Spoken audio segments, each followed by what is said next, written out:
Welcome back to the channel everyone. কেমন আছেন আপনারা সকলে? আজকের ভিডিওয়ে আমি আপনাদেরকে এয়ারপোর্ট থেকে চিনার পার্ক পর্যন্ত পুরো একেবারে মেট্রো কনস্ট্রাকশন আপডেট দেখাবো। বাট পুরোটা যেহেতু অনেকটা লম্বা, তার জন্য পার্ট বাই পার্ট আমি সেই ভিডিওসগুলো নিয়ে আসবো। দেখতে পাচ্ছেন ফার্স্ট পার্টে এয়ারপোর্ট টু কৈখালি আমি দেখাচ্ছি। দেখতেই পাচ্ছেন আপনারা এয়ারপোর্টের সাইডেও কনস্ট্রাকশন দুর্দান্তভাবে আরম্ভ হয়ে গেছে।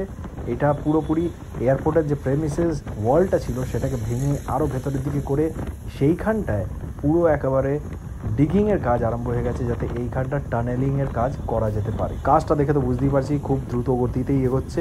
অ্যাপকনস ইনফ্রাস্ট্রাকচার এই কাজটা করছে।